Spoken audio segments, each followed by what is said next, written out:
Profetas y don de profecía. Bueno, los dones espirituales son todas aquellas habilidades sobrenaturales concedidas por el Espíritu Santo a la iglesia. Realmente un don espiritual no le pertenece a la persona que lo porta, sino le pertenece al Dios mismo para sus propósitos y voluntad. Sin embargo, nosotros siempre malamente hemos anhelado como marcador a los dones espirituales, es decir, mientras más dones o mejores dones según nuestro criterio humano tengamos, más cerca del Espíritu Santo estamos. Es más, muchas veces hemos catalogado que los dones espirituales es el verdadero bautismo del Espíritu Santo y estamos en un error. El verdadero bautismo del Espíritu Santo no es observar y tener uno o más dones o ninguno, es conocer el verdadero amor de Dios en nosotros. Ese es el verdadero bautismo del Espíritu Santo. Ahora bien, el Espíritu Santo da su conveniencia a todos los dones o ninguno, o varios de ellos. Es decir, no depende inclusive de la persona, depende completamente de Dios. Sin embargo, existe una situación muy interesante y es que a veces ha surgido controversia dentro de la iglesia al levantarse profetas, los cuales muchos anuncian como estafadores, otros anuncian como realidad, y existe un gran debate entre si hay o no profecía hoy en día en la iglesia. Ahora bien, yo les puedo asegurar algo. El Dios que tenemos hoy es el mismo que había en toda la Escritura. Él no ha cambiado. Él es inmutable. Los que hemos cambiado somos nosotros. Los que hemos malentendido la situación con Dios somos nosotros. Si nosotros examinamos el don de profecía, se trata de hablar justamente sobre un mensaje divino. Este mensaje divino es llamado oráculo. El oráculo es pasar el mensaje de Dios a los demás. Pablo hace una situación muy clara sobre los dones espirituales y en especial sobre la profecía. Dice que es mejor ser profeta a hablar en lenguas. Tal vez por eso vemos muchas personas que anhelan ese don o que dicen poseerlo para tener cierto estatus dentro de la iglesia. Y ahí entendemos una cosa: ¿dónde está nuestro corazón?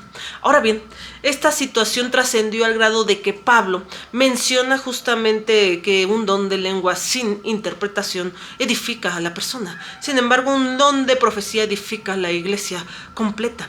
Ahora bien, existen muchas acotaciones al respecto y los motivos principales para exhibir cualquier don es justamente exhortación, es edificación y es consolación. En este caso, entonces, si obtenemos una revelación de alguna persona, pero no vemos el objetivo bíblico, entonces, ahí sí, podríamos contrastarlo inclusive a través de la palabra y pensar justamente que no se exhibe este don, sino es un engaño.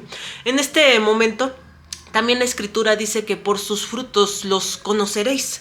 Así que podemos observar que no solamente se trataría de una situación hablada, sino también vívida de la persona.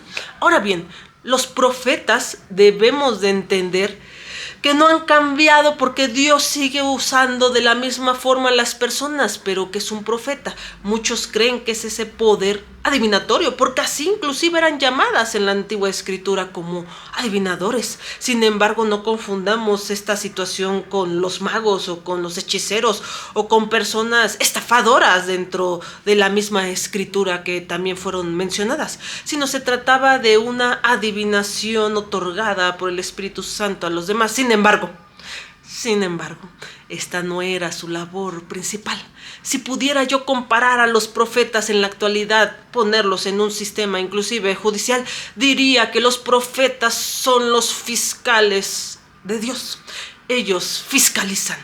Ellos siempre están intermediando esa parte del mensaje de Dios, otorgándolo al pueblo. Y créanme, los oráculos no siempre son ganar coches, la lotería, un buen trabajo, tener una gran familia. Los oráculos divinos siempre era esa confrontación con el pueblo, con sus transgresiones, con sus desobediencias, con sus maldiciones, y en ese momento llegaban los profetas. Los profetas siempre fueron personas solitarias, siempre fueron personas muy cercanas a Dios, fueron personas que se abstenían de la fama, inclusive eran hasta odiadas por su mismo pueblo, eran temidas por el mismo Israel y no querían tener mucho contacto con ellos por los mensajes tan fuertes. Ellos no querían recibirlos. Sin embargo, el profeta, siempre obedeciendo la voz de Dios, fue a hacerla de fiscal, fue a avisarles al pueblo lo que Dios tenía contra ellos y ellos tenían que solucionar de alguna u otra forma. Vemos casos como el de Jonás acudiendo a Nínive a pesar de que él se negaba. Vemos otros casos como el de Eliseo. Ahí viene una particularidad que ejemplifica lo que estábamos hablando. En el caso de Eliseo, un general sirio, Naamán, él quería ser curado de la lepra. Incluso la escritura dice que siendo gentil Dios ayudaba con todas sus batallas. En este momento vemos acudir al rey de Israel con una carta del rey sirio pidiéndole un encuentro con Eliseo. El rey de Israel teme por una invasión o piensa que lo están engañando porque ni él mismo creía en el poder del profeta mismo que tenía. Sin embargo, Naamán logra llegar con Eliseo. Sin embargo, casi al llegar lo detiene un mensajero, un ayudante, y le dice que tiene que ir al río Jordán para curarse de la lepra. Se enoja primero, después lo hace y es sanado. Lo interesante aquí es cómo Dios justamente actuaba como ese fiscal, cómo llegaba siempre con las personas gentiles y cómo siempre inclusive el rey de Israel no creía en esos poderes, los rehusaba y los desechaba. Los verdaderos profetas ni siquiera vivían dentro de la comunidad, vivían alejados. Contraste por el día de hoy y créanme en un Dios inmutable. ¿Cómo podría cambiar las reglas entonces de los profetas? No somos nosotros los que hemos cambiado esa disposición. No somos nosotros los que hemos cambiado y querido cambiar por nuestros intereses, es decir, por obtener fama, por obtener reconocimiento, por obtener dinero, por obtener una situación que va en contra justamente de las leyes divinas. En este momento debemos de entender algo, que la profecía el día de hoy sigue existiendo, existen el día de hoy los profetas, pero tal vez no son esa gente popular o esos personajes que nosotros vemos autonombrándose profetas. Ahora bien, a mí me recuerda inclusive hasta un chiste de una historia que se trataba justamente del dueño de un bar que estaba junto a una iglesia y la iglesia se ponía a orar diariamente porque era un camino de perdición, no los dejaban hacer sus reuniones y un buen día de repente se incendió el local. El dueño del bar emitió una demanda contra la iglesia justamente diciendo que ellos habían provocado el incendio. Entonces, enfrente del juez, el pastor dice, pero nosotros no hicimos nada, lo único que hicimos fue orar. Y el dueño de la taberna decía, fue su Dios el que me enjuició a mí. Y el juez, muy asombrado, dice, bueno, es muy interesante ver esta situación, porque usted, siendo pastor, creyendo justamente que Dios lo escucha, no cree que Dios lo hizo. Y usted, siendo inconverso, gentil y no creyente, cree que el incendio fue provocado por Dios. Curiosidad interesante también manejada por toda la vida y a través de nosotros. ¿Qué pasaría si tú queriendo tener un encuentro con un profeta, esperando a que te profetice bienestar, grandes joyas, grandes situaciones de salud, un ascenso, una lotería, un coche, una casa, y llegara y te dijera y te confrontara con la palabra de Dios y te dijera, tú has pasado esto? ¿Que no acaso fue lo que sufrió David cuando cometió inclusive la transgresión con Betsabé? Y llegó justamente el profeta y le contó una historia de una ovejita. David se encendió y le dijo, ese personaje eres tú y Dios hoy te lo demanda. Y el castigo es esto es lo que está pasando. Sin embargo, nosotros hemos dado flaqueza a todas las cosas espirituales, simplemente tomándolas a forma personal. Y si persigues un objetivo de don espiritual sin el conocimiento mismo de estar cerca de Dios por amor, entonces estaríamos obrando mal. Estaríamos siendo egoístas y persiguiendo solo lo que nosotros queremos saber. ¿Qué persona de todos ustedes, como aquellos profetas, estaría dispuesto a dar su vida entera, a dejar todo lo que contiene al lado, alrededor de ella, para poder servir a Dios como aquellos profetas que incluso vivían en los templos? ¿Acaso estaríamos cumpliendo? ¿Acaso nos escudaríamos diciendo que es Dios quien ha cambiado cuando somos nosotros? Y cuando la profecía la hemos desvirtuado al grado de que ya las demás personas, muchas, ya no lo creen. Sin embargo, yo les puedo asegurar algo: el Dios que tenemos hoy es el mismo de la Escritura. Los dones siguen existiendo, la profecía sigue existiendo, pero tal vez no como nosotros lo hubiéramos querido conocer. Ahora bien, hay una situación muy interesante y es justamente dentro de la Escritura. Vamos a leerla en 1 Corintios 13, 8 o 10, y dice: el amor nunca deja de ser, pero las profecías se acabarán y cesarán las lenguas y la ciencia acabará, porque en parte conocemos y en parte profetizamos. Mas cuando venga lo perfecto, entonces lo que es en parte acabará.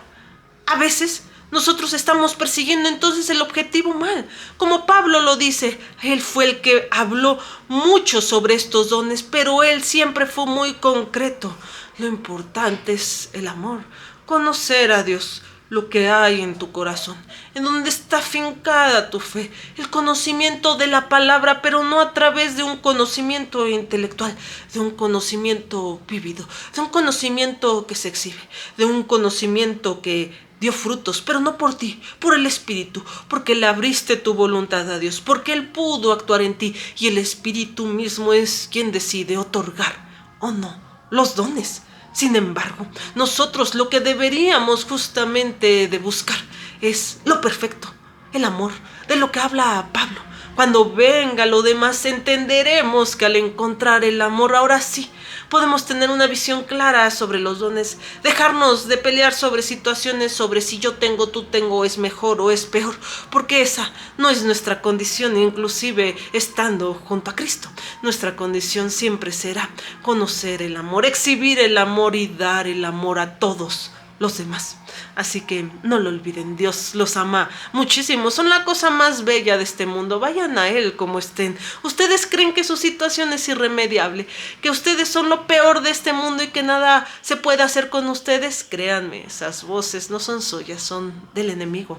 No las escuchen. Así con ellas, acérquense a Dios, quédense junto a Él. Verán como la luz del mundo, la verdadera luz del mundo, alumbra en las tinieblas de esta vida. Como de repente el dolor pasa a ser paz en Él, como de repente recargándonos en Él todo empieza a funcionar, porque ahora tenemos la verdad, tenemos libertad y lo tenemos a Él. No lo olviden, Dios los ama mucho. Tenemos un Dios poderoso, el mismo de la Biblia el día de hoy. Estoy segura que con un corazón abierto los cielos hoy mismo se abrirían. No lo olviden, siempre háganse la pregunta: ¿dónde está mi corazón? ¿Qué es lo que está pasando aquí adentro? No lo que exhibes afuera, que hay en mi interior. Dios los bendiga.